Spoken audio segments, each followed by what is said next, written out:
Hello everyone, this is Colin Beckford on behalf of the Scales podcast. If you've read the title of this episode, you'll probably know that I'll be talking about the upcoming US National YoYo Contest, which will be held on October 6th through 8th in Chico, California. To start out, I'll give you some interesting facts about this year's event. This year's event will be returning to its origins in Chico for the purpose of holding it as sort of a reset contest, if you will. There will be no seeding to 2018 Worlds from this event, as 2018 US Nationals is planned to be held in the summer of 2018, leading up to Shanghai. The contest will have 4 rounds this time, compared to the usual 2 that had been in place prior. National champion Gentry Stein is seeded to 1A finals, and any residential regional champion is seeded to semifinals. I'm expecting to see a lot of new faces in finals this year, not only due to the shift of the seeding rules, but also the fact that it seems as though a lot of big names will not be in attendance this year. Now that I've said a few points in reference to this year's contest, it's time to talk about the contenders. The first player that I'll focus on is Michael Kurti, a 3-time top 5 finisher in the 1A division at US Nationals. Michael has been pretty quiet as of 2017, only competing at Virginia States and Worlds. In his Virginia States routine, Michael had performed a lot of his new, unique, technical tricks. Although hitting his freestyle pretty clean there, he was unable to land a spot on the podium. However, knowing how well he's done on the national stage in the past, I'm not going to sleep on his chances to take top 3. So, will Michael be able to figure out the ideal balance of his insane bangers, high-scoring tricks, and performance this year? Could Dirty Kurti take the win? Next up is Remy Baskin. Remy is one of the more up-and-coming players in the United States, making big waves this year at competitions across the country. Remy is coming into his first US Nationals, placing 3rd at MAR and NER. Remy's style is very current. His mix of slack, technical tricks, and generic tricks such as lacerations and hops is very solid, and they've been working pretty well for him so far. His freestyle from Northeast Regionals was awesome in my opinion due to a lot of regards, even including his choice of music. Unfortunately, he ran into some bad luck near the end with a switch in his routine, causing him to drop from 1st to 3rd place. If Remy is able to stay consistent throughout rounds and nationals, he has a great shot at being on the final stage this year. Next up is Chandler Steele. Chandler has also had a breakthrough year, as he is coming to this year's contest as the current Ohio State champion, Mideast Regional champion, and 15th in the world. I've noticed that Chandler has improved a lot in cleanliness in 2017, establishing himself as one of the cleanest yo-yoers of this generation. Chandler's flowy style is awesome to watch in my opinion, and I'm stoked to see what he has in store for this year's Nationals. Anthony Rojas is a legend, simply put.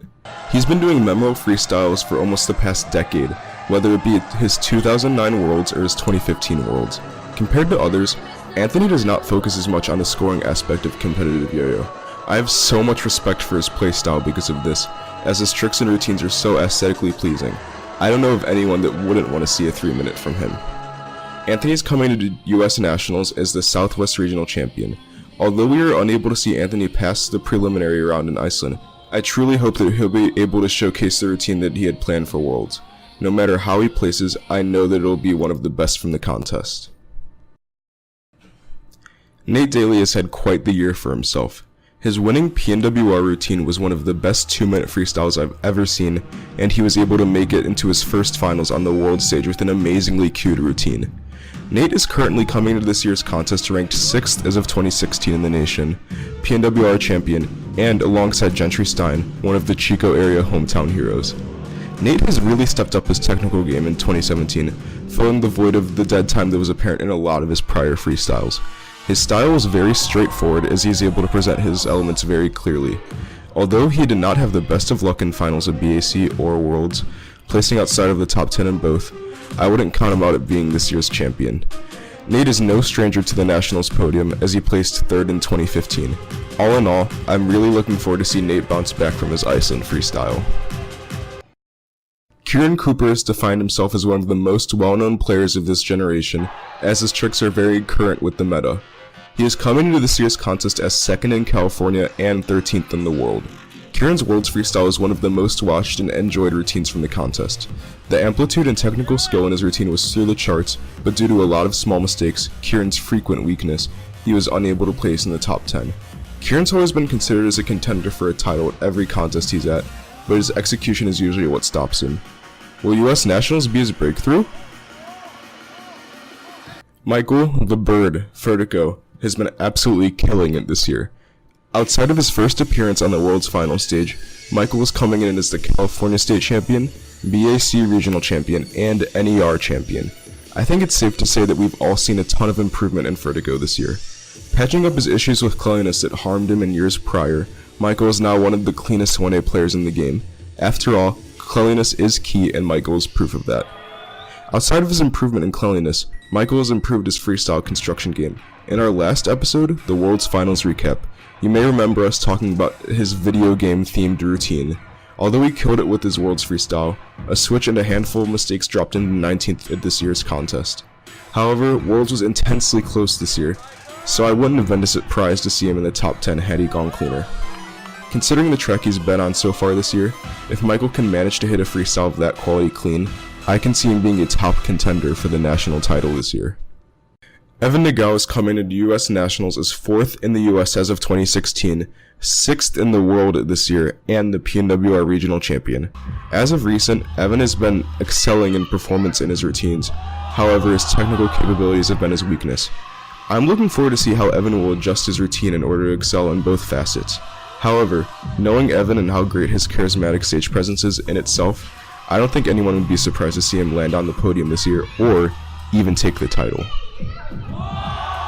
Gentry Stein is coming in as the current national champion, seeking out his 4th title.